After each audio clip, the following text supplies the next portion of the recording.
What's going on, peoples? What's happening? Listen,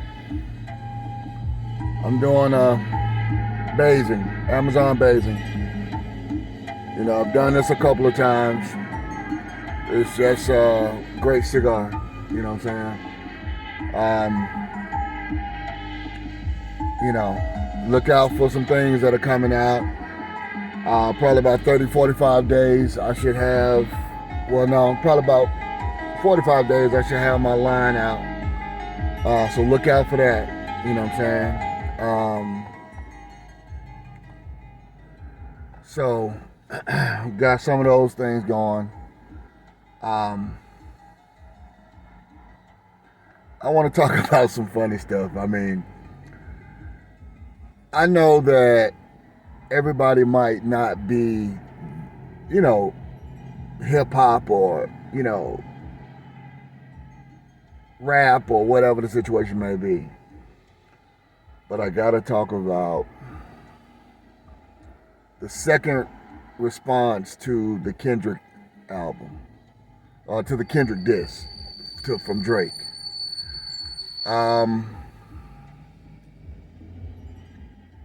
The beauty of it, he did it with AI technology, and it's crazy. You know, I've been doing production 30 years. You know, I do music. This is one of my tracks here. You know what I'm saying? I got stuff that's published. You know, so I'm very intrigued on technology. The simple fact that this guy did an AI rendition of Tupac's voice and then did a rendition of Snoop and didn't even get the clearance. You got to check it out. It's a hard, and the piano on it is I mean, it's a hard track. I'm kind of biased because I listen to music first before I listen to the vocals, and that's just how I've always been. I listen. The beat has to hit me before I can, you know, put any words to it. You know, especially back in the days when I used to write. But just to sit back and listen, the beat has to have a flow to it. It has to have a tempo to it. It got to have a melody to it. And the beat is hard. The verses are hard. The fact that this guy did a track with Tupac's voice and Snoop's voice, it's kind of crazy. I don't know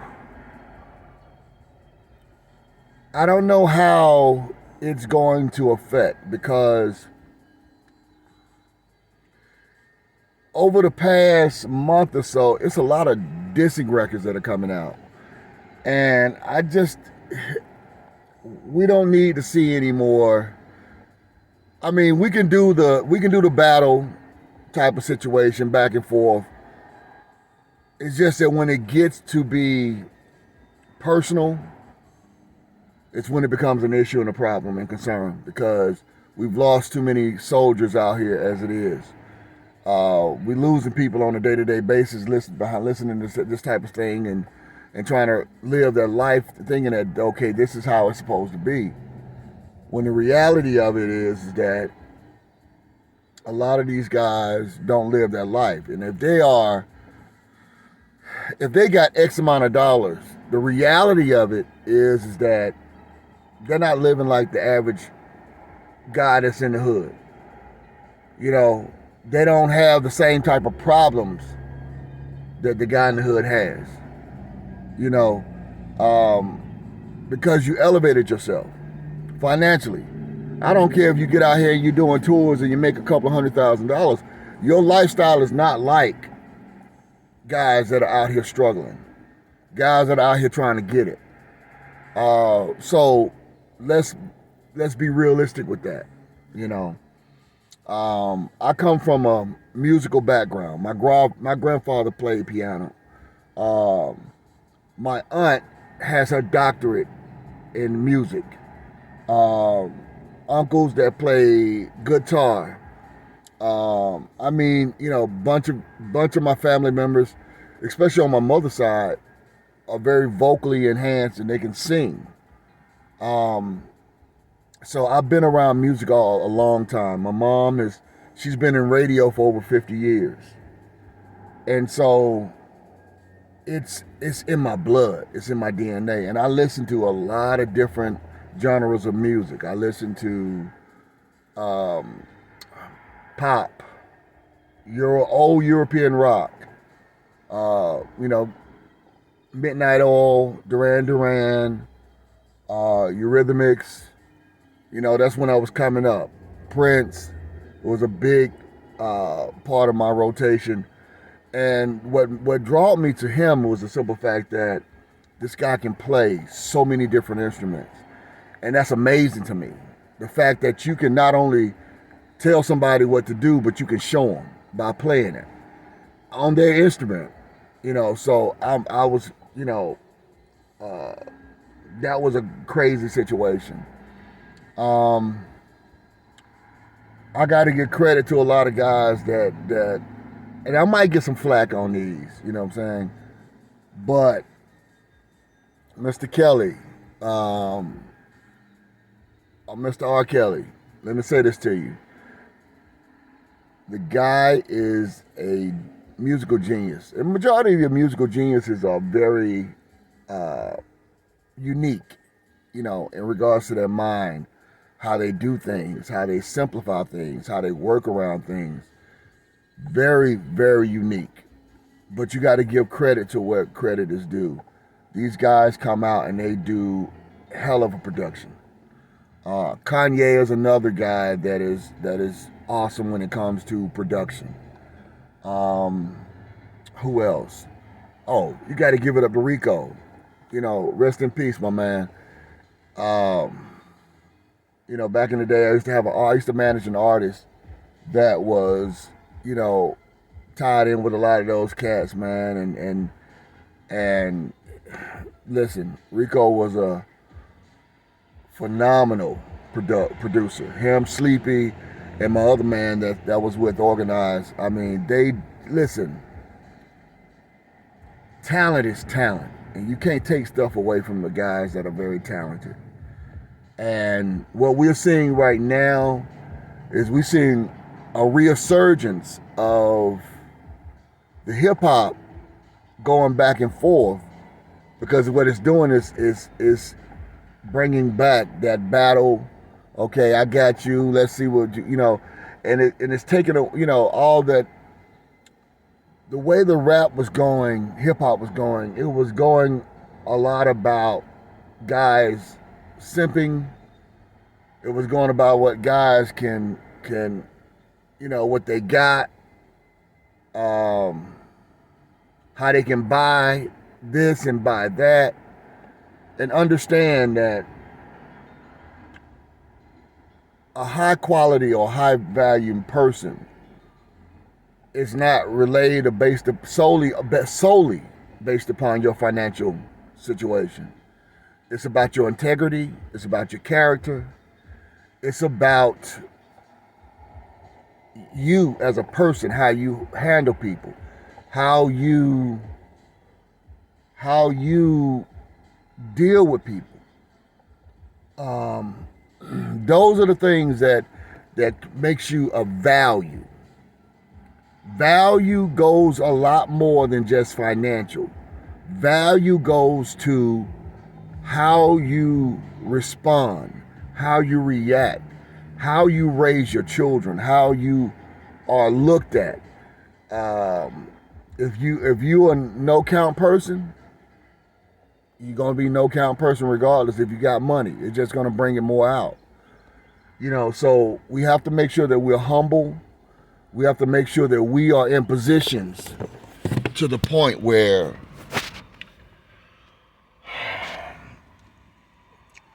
we do what's right. Man, hair sticking out. Let's try to become better people. I talk a lot about where we are, what we're trying to do, trying to make sure that you're in a good space for yourself.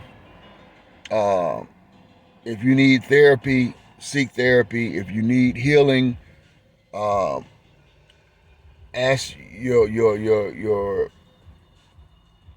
whoever you worship to. Ask them for healing, because your heart has to heal for you to become a better person. Your heart has to heal for you to become a better husband. Your heart has to heal for you to become a better wife. Your heart has to heal for you to be a better friend, father, associate, worker, all of that. Your heart has to heal. And you got to try to let some of the bitterness go that holds on to you, because if you keep adding vinegar to whatever your favorite dish is, it's going to become bitter. I don't care how you do it. So you can add a little bit of vinegar to it, and it may just put enough bite into it just to kind of give it down. But if you continue to keep adding vinegar or something that is distasteful like that, it's going to eventually consume the entire pot. And that pot is your body, it's stress, it's all of those things that can cause health problems, issues, and all of these type of things. So let's heal ourselves, and let's try to make sure that we enjoy memories and create memories. And the key word today is humility. Let's have humility. Let's be in position where we can truly grow spiritually, mentally, financially, emotionally. We can grow. Be better fathers. Be better mothers. Be better friends. Whatever your business is, put your time and your energy and your effort into seeing it grow. Nobody knows how to do a business until you able to put everything down and show them what it is that you got. I'm the worst person for that, because a lot of the ideas that I have, they stay in my head. And my biggest thing is trying to convert it over into paper, convert it over to plans, that type of deal. So, I have to find help and find, support in regards to someone helping me in that aspect, in that apparatus. So, anybody that knows me, I'm real good with when it comes to ideas and things of that nature, creative opportunities and things of that like that. But I do understand what my shortcomings are. If I evaluate myself, I have to understand what my shortcomings are. Smoke well, my friends. Enjoy. I hope you take the words that are being said, the music that I've talked about, and just enjoy.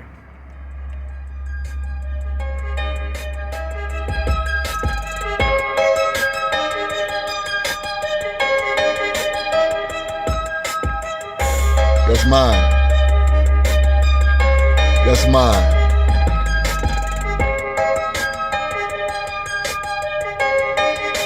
I'll let you boy.